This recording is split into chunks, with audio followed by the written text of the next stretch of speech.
Bismillahirrahmanirrahim. Kitabuz zakati, bab menerangkan zakat. Mas'alatun. Qala at-Tirmidzi al-Hakimi wa ghairuhu min as-Sufiyah la zakata 'ala al-anbiya'i 'alaihim shalatu wassalam. Suatu masalah. At-Tirmidzi dan tokoh-tokoh sufi menyatakan bahwa tiada kewajiban zakat bagi para nabi. Illa milka lahum Allah, karena tiada kepemilikan yang diwajibkan zakatnya oleh Allah. Lakin alladhi naqalahu al-Juhabadha 'anil nasi annahum yamlikuna ka ghairihim. Sementara lain halnya Juhabadha berkomentar lain, para nabi memiliki hak milik sebagaimana yang lain. Balil zahiru anna milkahum atammu wa'adhamu litamami kamalatihim fi sairil ahwal. Bahkan dalam kenyataannya kepemilikan mereka lebih kukuh dan dominan karena dominasi mereka pada aspek-aspek lain.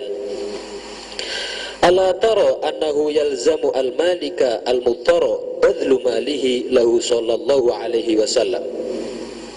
Terbukti dengan kewajiban mengeluarkan harta yang dimiliki oleh seseorang sekalipun dalam keadaan darurat demi untuk kepentingan Nabi. Wa annahu yufti mahjatahu bimahjati, serta bahwa Nabi berhak menebus kewajiban orang lain dengan haknya.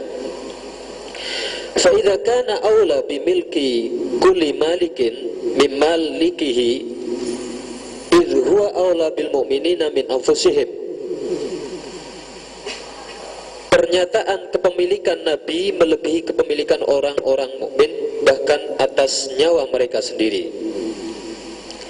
Fa kaifa la yamliku malan milku li ghairihi alaihi idza taqarrara dzalik. Fakrah ini menunjukkan bahwa Nabi mempunyai hak milik sebagaimana yang lain. Fa hukmul anbiya fi wujubi zakah hukmu ghairihim. Ini dikandung maksud bahwa Nabi pun wajib mengeluarkan zakat. Wastimbatu dzalika min qauli Isa alaihi salam kama hakahu Allahu anhu fi qauli a'udzu billahi minasyaitonir rajim wa awsani bis salati waz zakati ma dumtu hayya.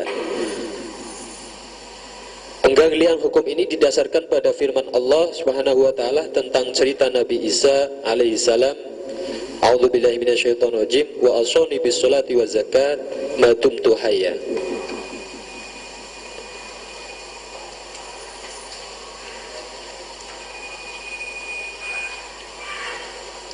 Ya, Ustaz.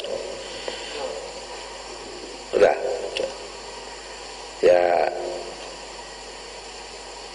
Ya namanya kalau udah berbeda paham kan bukan ulama. Ya, jadi karenanya ya itu pendapat ya. Mungkin ada pendapat lain juga, kita tidak tahu di kitab-kitab lain. Tapi yang jelas pendapat ini didasarkan pada kenyataan hidup yang panjang, ya, dan juga menggunakan pemikiran akal. Seperti mengatakan bahwa lah, kalau para anbiya itu wajib zakat, kenapa Nabi tidak? Gitu loh. Nah, itu waktu geger soal itu tidak ada gunanya. Silakan terus. Syurutu ma tajibu fihi zakah, bab menerangkan syarat zakat, syarat harta yang wajib dizakati. Mas'alatun. Tajibu az-zakatu fi jami'i ma yamlikuhu al-muslimu al-hurru mimma wajabat zakatuhu walau madina. Suatu masalah. Semua harta wajib zakat yang dimiliki oleh orang Islam merdeka harus dikeluarkan zakatnya meskipun status harta dalam piutang orang lain. Wa hatta fi daini alladhi ala ghairihi ala al-mu'tamadi in kana naddan aw dhahaban aw fiddatan la nahwi masyiatin wa habin. Walau piutang yang terdapat di orang lain berbentuk emas dan perak, bukan jenis binatang, ternak dan hasil bumi. Naam, "Lau kana lahu manaihu 'inda ghairihi 'ariyatun wajabat zakatuha bi syartiha." Betul. Bahkan sampai jika ia memiliki aset yang dipinjamkan orang lain, maka baginya tetap harus zakat dengan persyaratan yang telah ditentukan.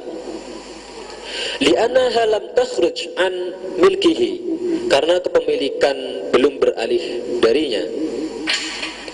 Bi khilafi ma law aqradahu iyyaha, berbeda apabila ia menjadikan aset tersebut sebagai pinjaman modal. Summa in tamakkana min al-ikhraji fi daini bi anna kana ala mali'in muqarrin aw lahu alaihi hujjatun akhraja halan. Dalam masalah piutang, jika dimungkinkan mengeluarkan zakat dengan harapan akan dikembalikan secara penuh, wa illa fahatta yaqbidahu fayukhriju zakata ma madha faqad tastaghriqu kullahu aw jallahu. Meskipun dengan perjanjian baru, maka bagi si pemilik harta tetap dikenai kewajiban zakat pada masa jatuh tempo zakat. Walau abra'ahu 'anid daini lam yabra' an qadri zakah wala yasihu ayyabra'ahu an qadriha kula 'amin wa yanwi bihi az-zakatu li'adamil qabd. Namun apabila harta ternyata tidak dapat kembali pada masa jatuh tempo hutang, maka kewajiban zakat dibayar ketika harta telah kembali. Ini tadi mengenai waktunya ya, waktu pembayaran zakat.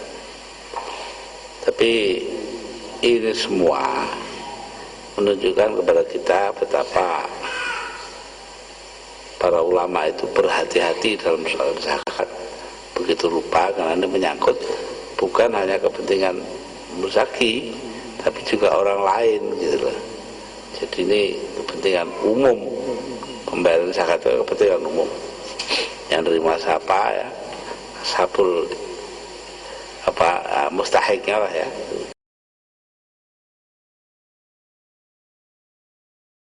Dan Yahudi itu menjadi miliknya Allah, artinya membiayai ibadat buat masjid dan sebagainya, pondok-pondok, dan kepentingan Rasul, kegiatan itu dibiayai, pengajian dan sebagainya, dan juga pencetakan tablet dan sebagainya itu masuk di situ, dan anak yatim serta ibnu sabil ya.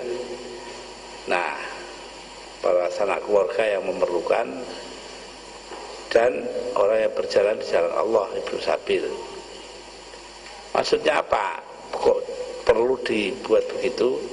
Kaila yakuna dulatan bainal minkum, agar supaya harta benda yang terkumpul itu jangan beredar hanya di kalangan orang-orang kaya saja di antara mereka. Nah, ini inti ini dalam Islam itu jarang diberlakukan kepada umat, malah justru ujungnya kepada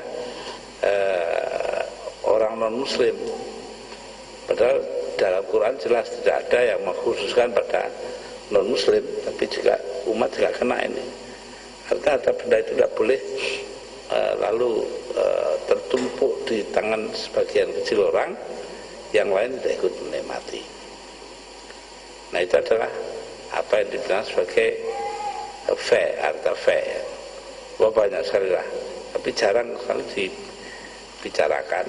Kenapa? Karena memang kitab-kitab biasanya ya dikarang untuk orang-orang Islam. Itu padahal ya kita sekarang di masyarakat yang sangat kompleks ya. Apakah masih wajib fee apa tidak dan seterusnya, itu harus dibicarakan dengan teliti. Silakan. Faidatun.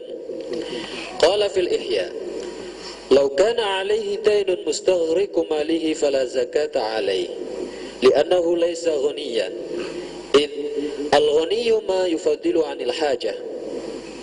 Suatu faidah, Imam Al-Ghazali berkata atau berpendapat dalam Al-Ihya, Apabila seseorang memiliki hutang yang menghabiskan hartanya, maka tiada kewajiban zakat baginya, karena ia bukan termasuk orang kaya.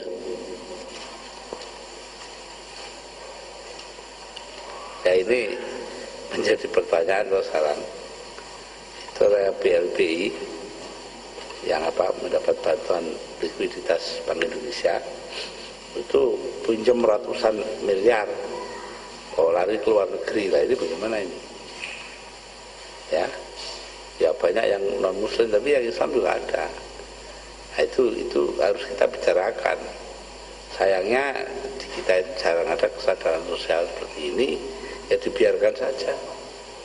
Ya banyak teman-teman kita yang begitu kelakuannya itu, bawa lari uang ke luar negeri, pinjam. Itu juga nanti menyembunyikan itu dengan cara yang menurut mereka cerdik, tapi ya sebenarnya gampang ketahuan. Ambil contoh Astra, Edwin Surajaya itu ketika Astra sendiri meminjam uang dari BBPN atau minjam uang dan kemudian di cover oleh BBPN, maka dinyatakan Astra sudah tidak punya uang lagi, tidak punya harta. Tapi Edwin sendiri itu menggunakan uangnya Astra itu untuk membuat perusahaan di Amerika, New Bridge. Nah, perusahaan ini yang membeli Astra di Indonesia. Loh, coba toh. Bolak-balik situ lagi gitu. Jadi kita melihat bahwa dalam hal ini terjadi semacam pinter-pinteran atau penipu. Nah, ini dibiarkan oleh sistem hukum kita.